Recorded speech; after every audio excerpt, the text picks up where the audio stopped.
Time travel बरास्ता black hole. Black hole क्या है? सच पूछिए तो इस सवाल का शाफी जवाब अभी तक मुमकिन नहीं है। साइंस की दुनिया में हतमियत नहीं है और यही साइंस की खूबसूरती है। साइंस एक नजरिया पेश करती है जिसके पीछे बरसों की तहकीक होती है। हर मुमकिन एहतियात बरती जाती है। रियाजी और तबियात या दूसरी साइंसी शाखों के पेचीदा मसावात और तजर्बे नजरिए को सहारा देते हैं। मगर जैसे ही तहकीक का कोई नया दर वाह होता है जिससे यह इम्कान जन्म ले सके कि नजरिए में तरमीम या नजरिए की तनसीख हो सकती है, तो साइंस की दुनिया इस एतराफ में एक लहजा नहीं लगाती कि वह अपना रास्ता बदलने को तैयार है। जो कौमें और माशरे साइंसी बुनियादों पर सोचने को तैयार नहीं, वो कतियत के असीर होते हैं। उनके पास गोया हर शय का एक गैर मुतबद्दल जवाब मौजूद है जिसके लिए उनके पास कोई मुशाहिदाती या तजर्बाती दलील नहीं होती, पर वो फिर भी इससे जुड़े रहते हैं। ऐसे माशरों में जहनी इर्तिका का अमल इंतहाई सुस्त होता है और बसा औकात ये इर्तिका मनफी सिमत में भी चल पड़ता है। ईमान और एकान से इबारत ये माशरे न सिर्फ ये कि इंसानी तरक्की में ममदुमावन नहीं होते, बल्कि ज्यादातर वक्त वो इस तरक्की से खाइफ दिखते हैं। खैर, ये एक और वक्त की बहस है जिसे करने में बालों पर सब झुलस जाने का कवी इम्कान है, इसलिए इसे किसी और वक्त पर ही उठा रखते हैं। ब्लैक होल्स का बराह रास्त मुशाहिदा मुमकिन नहीं है, इसलिए हम ब्लैक होल्स के गिर्द पाए जाने वाले अजसाम का मुशाहिदा करते हैं और इस बिना पर ब्लैक होल्स के बारे में अपनी राय कायम करते हैं। साइंस की वो दुनिया जो आइंस्टाइन के शहर की असीर थी, उसके नजदीक ब्लैक होल्स कायनात के इख्तिताम का इस्तारा थे। ब्लैक होल्स की खौफनाक कशिश सकल सिर्फ फना का रास्ता थी। वक्त गुजरने के साथ क्वांटम फिजिक्स ने इस नजरिए को किसी हद तक बदल डाला है और आज इस बात का इम्कान पैदा हो गया है कि ब्लैक होल्स के अंदर की दुनिया एक नई जिंदगी की मजहर हो सकती है। लेकिन यह बात समझने के लिए हमें कशिश सकल, खलाई वक्त या जमाने मकानी जमानी सफर और वर्म होल जैसी तरकीब से आशनाई पैदा करने की जरूरत है। कोई भी ऐसी मिसाल जो हमारे रोजमर्रा के मुशाहिदे की हो, उसे ब्लैक होल्स पर मुकम्मल तौर पर मुंतबिक करना मुमकिन नहीं, क्योंकि ब्लैक होल्स की दुनिया हमारी इस दुनिया से बहुत मुख्तलिफ है और इस पर मुस्तजाद ये कि इस दुनिया पर हमारे आम तबियाती उसूल भी लागू नहीं होते। बहरहाल, कुछ टूटी फूटी मिसालों से इस सारे पस मंजर को समझने की कोशिश करते हैं। अपने जहन में एक समंदर की मिसाल लाइए जिस पर अनगिनत कश्तियां और जहाज मौजूद हैं। ये जहाज और कश्तियां लकड़ी या लकड़ी नुमा मादे से बने हैं जो समंदर की सतह पर कायम रह सकता है या तैर सकता है।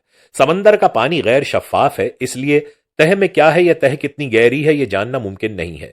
जैसा कि आप जानते हैं कि पानी में एक उछाल की कुव्वत मौजूद है और इसी वजह से लकड़ी के बने ये जहाज और कश्तियां उसकी सतह पर कायम रह पाते हैं। अब जो जहाज बड़े हैं उनका पेंदा समंदर की सतह में गहरा उतरा हुआ है और जो छोटी कश्तियां हैं उनका पेंदा शायद चंद इंच से ज्यादा समंदर के अंदर नहीं है।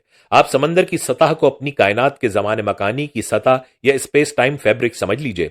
आम हालात में यह सतह हमवार है, मगर जहां जहां इसमें कसाफत या डेंसिटी के लिहाज से हल्के और भारी जिस्म मौजूद हैं, वहां इसी हिसाब से इसकी सतह दब गई है। इसे आप सतह की खमीदगी या स्पेस टाइम कर्वेचर कह लीजिए। भारी जिस्म इस सतह को ज्यादा खमीदा करेंगे। खला में मौजूद अजसाम भी अपने गिर्द ना नजर आने वाली सतह में इस तरह दबाव पैदा करते हैं, जितना ज्यादा कोई जिस्म जमाने मकानी की चादर या स्पेस टाइम फैब्रिक को दबाएगा, उसकी कशिश शकल उतनी ही ज्यादा होगी। यह बात याद रखिए कि वक्त सीधी लकीर की सूरत सफर नहीं करता। जहां खला में खम आएगा वहां वक्त में भी खम आ जाएगा, लेकिन इस बात को थोड़ी देर बाद समझने की कोशिश करते हैं। आप चाहें तो इस मिसाल को एक तनी हुई रबड़ शीट से भी समझ सकते हैं। आप लोगों ने ट्रेम्पोलिन देखी होगी जिस पर बच्चे छलांगे लगाते हैं और फिर रबड़ की शीट उनको वापस उछालती है। फर्ज कर लीजिए इस रबड़ की शीट पर आप बॉलिंग के खेल में इस्तेमाल होने वाली मुख्तलिफ औजान की गेंदें कुछ कुछ फासले से रख देते हैं।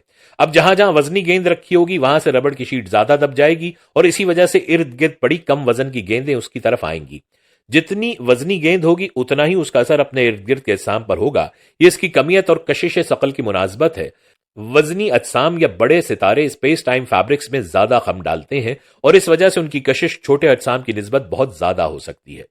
अब वापस समंदर वाली मिसाल की जानिब चलते हैं। फर्ज कर लीजिए कि एक बहुत बड़ा जहाज अपनी तबई उम्र पूरी कर चुका है, उसके पेंदे गल गए हैं और उसमें पानी भर रहा है। अब उसका वजन मसावियुल हजम पानी से ज्यादा हो रहा है और इस वजह से वो सतह पर नहीं रह पाएगा। जैसे ही शिकस्त तरीक की वजह से उसका वजन एक खास हद से ज्यादा होगा, वो डूबना शुरू कर देगा। बड़ा जहाज जब डूबता है तो उसके इर्द गिर्द एक शदीद भंवर पैदा होता है। इस भंवर में इतनी ताकत होती है कि करीब करीब के सारे सतह पर मौजूद जिस्म उसकी तरफ खींचते हैं और फिर भंवर के साथ तह में उतर जाते हैं। इस डूबते जहाज और इस भंवर को एक मरता हुआ सितारा या ब्लैक होल समझ लीजिए। फर्क यह है कि समंदर के भंवर के मुकाबले में इसकी उम्र करोड़ों साल पर मुहित हो सकती है। चलिए, एक बात तो तय है कि भंवर का शिकार होने वाली हर शय डूब जाएगी, लेकिन यहां से एक नया इम्कान जन्म लेता है और वो ये कि इससे पहले सतह समंदर से नीचे जाने का किसी तैरते जिस्म के पास कोई रास्ता नहीं था। ایک تو یہ کہ وہ جس مادے سے بنے ہیں وہ سطح میں خم تو ڈال سکتا ہے لیکن اس میں نفوذ نہیں کر سکتا، اور دوسرا یہ کہ سطح کے نیچے کیا ہے اس کو جاننے کا ان کے پاس کوئی ذریعہ نہیں ہے کیونکہ سطح تاریک اور غیر شفاف ہے۔ ایسے فرضی سمندر میں کیا ڈوبنا واقعی صرف ڈوبنا ہی ہے یا یہ ایک اور جہت میں سفر کا امکان ہے؟ سطح کے نیچے کیا ہے؟ تہ کتنی گہری ہے؟ کیا اس سطح کے نیچے ایک مختلف دنیا موجود ہے؟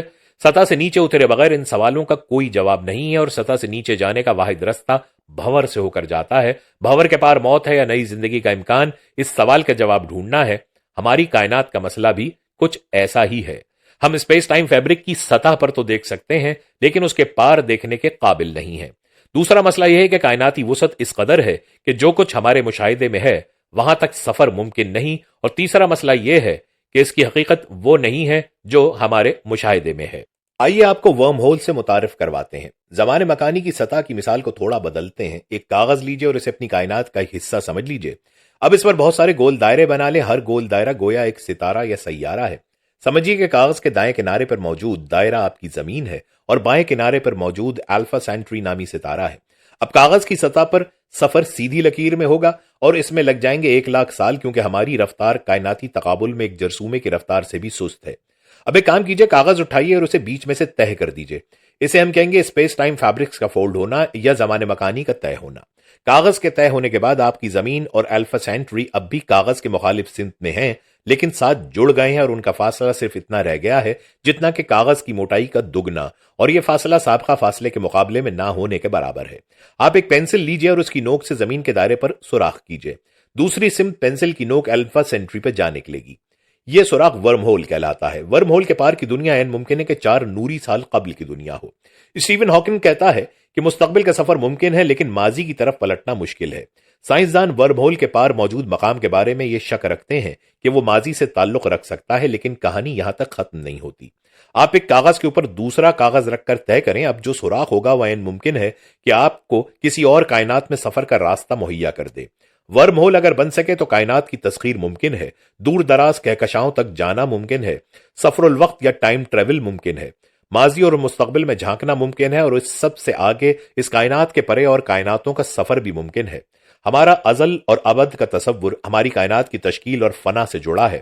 کیا ہوا اگر کائناتوں کا ایک تار بندھا ہو؟ ایسا ہے تو ازل اور ابد کا تصور ہی بے معنی ہو جائے گا۔